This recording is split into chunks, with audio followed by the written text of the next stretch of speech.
নবীজি এমনি হেলান দিয়ে আছেন কাবার সাথে, হেলান দিয়ে শুয়ে আছে এমনে, আর দুই চোখ দিয়ে নবীজির গলগল গলগল করে পানি পড়ছে। আনাস দূর থেকে দেখছে নবীর দুই চোখ দিয়ে পানি পড়ছে, দৌড় দিয়ে আসছে। ইয়া রাসূলুল্লাহ, আপনার চোখে পানি কেন? আপনি কাঁদছেন কেন? হায় হায় হায়।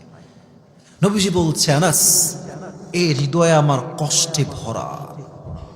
কয়টা কষ্ট তোমাকে আমি বলবো আনাস, তুমি বলো আমাকে। আমি এমন এক মানুষ যার জন্মের আগেই বাপ নাই। আমি এমন এক আল্লাহর নবী যার জন্মের 6 বছর পরেই মা নাই। একবার ভাবেন তো নিজের মায়ের কথা। নবীজি মদিনার থেকে মক্কায় আসছিলেন মাকে নিয়ে। মা আছেন, সাথে নবী আছেন, নবীর বয়স মাত্র 6। বলেন সবাই, মাত্র। আর সাথে আছে উম্মে আইমান দাসী, ফিরে আসছে মদিনার থেকে মক্কার দিকে। হঠাৎ করে নবীজি আম্মা যান এ দেখেন বুকে এমনি হাত দিয়ে ঠাস করে বসে পড়েছে। মানে বুকে হাত দিয়ে কোনো কথা ছাড়াই বসে পড়েছে। যদি বর্তমান ভাষায় আপনি এটাকে বলেন, এই রোগটার নাম হচ্ছে হার্ট অ্যাটাক। যদি ব্রেইনের সমস্যা এটাকে বলে ব্রেইন স্ট্রোক, যদি হার্টের সমস্যা এটাকে বলে হার্ট অ্যাটাক। তো যদি আমি এখনকার সায়েন্সের ভাষায় বলি, নবীজির মায়ের হার্ট অ্যাটাক হয়েছে, বসে গেছে। আর নবীজি দূর থেকে দৌড়ে আসছে, মা লাকিয়া উম্মি, আম্মা জান আপনার কি হয়েছে, আপনি এরকম করছেন কেন?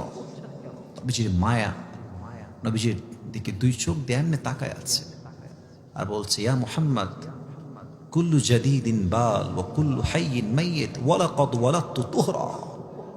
আবার বলছি, কুল্লু জাদীদিন মাইয়িত ওয়া কুল্লু হাইয়িন, কুল্লু জাদীদিন বাল ওয়া কুল্লু হাইয়িন মাইয়িত ওয়া লাকাদ ওয়ালাদতু তুহরা। ইয়া মুহাম্মদ, প্রত্যেকটা নতুন জিনিস একদিন পুরাতন হয়ে যাবে, প্রত্যেকটা জীবন একদিন মৃত হয়ে যাবে। ওয়ালাকাদ ওয়ালাদতু তুহরা।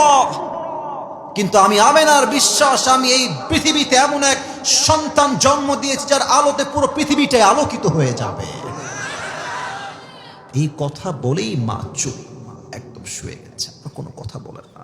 আর আম্মা জানকে ধরে নবীজি কাঁদছে, বলছে, আম্মা জান আপনি কথা বলেন, কথা বলেন। উম্মে আইমান নবীজির চিৎকার শুনে দৌড় দিয়ে আসছে, বলছে, মুহাম্মদ, তোমার আম্মা তো আর কোনোদিন কথা বলবে না, চলো। তোমার মা কোনোদিন কথা বলবে না, চলো এখান থেকে।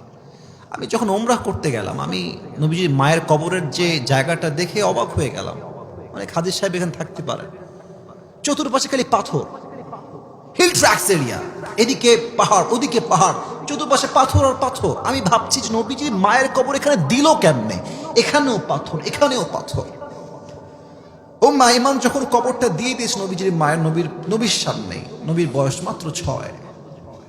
নবীজি বাচ্চাদেরকে দেখবেন, বাচ্চারা মাঝে মাঝে ভুট হয়ে কান্না করে, ভুট হয়ে। নবীজি মায়ের কবরের উপরে ভুট হয়ে পড়েছে, কবরের মাটি শক্ত করে ধরে আছে, আমি আমার মায়ের কবর ছাড়বো না। উম্মে আইমান হাত ধরে বলছে, মুহাম্মদ তাল, আসো আসো, যেতে হবে আমাদেরকে ফিরে। মুহাম্মদ ছাড়ে না। একবার উম্মে আইমান নবীজিকে জোর করে দূর পর্যন্ত নিয়ে গেছে, অনেক দূরে।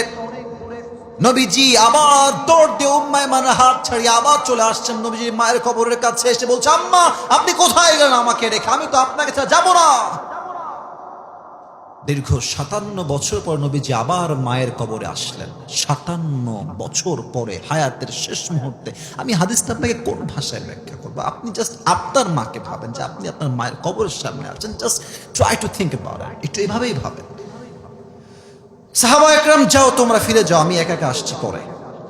সাহাবা একরাম সব ফিরে গেছে। নবীজি নিজে, আমার হাঁটু দেখেন নওগাঁর মান্দার ভাইয়েরা, নবীজি 2 হাঁটুকে এমনি তুলেছেন এই বরাবর। আমি দেখাতে পারছি না, যদি আমার পরিবেশটা এরকম না।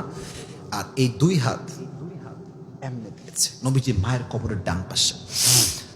নবীজি কথাগুলো বলেছেন, আমি জাস্ট ওই কথাগুলো কোট করছি। যুবক ভাইয়েরা, কলিজার থেকে কথাগুলো শ্রবণ করো। নবীজি বলছে, আম্মা জান, আপনার চলে যাওয়ার পরে আমি বুঝতে পেরেছি পৃথিবীতে মায়ের মতো নিঃস্বার্থ ভালো আর কেউ বাঁচতে পারে না।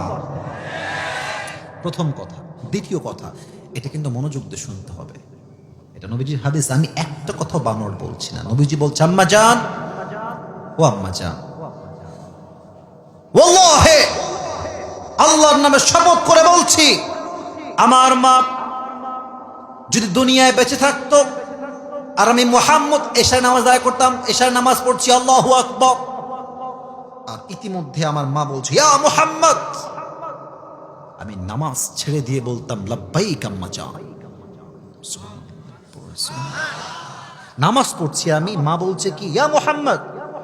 আমার কাছে মায়ের গুরুত্ব এত বেশি যে আমি নামাজটা ছেড়েই বলতাম মুহাম্মদ আপনার খেদমতে হাজির হয়ে গেছে আম্মা জান, সুবহানাল্লাহ।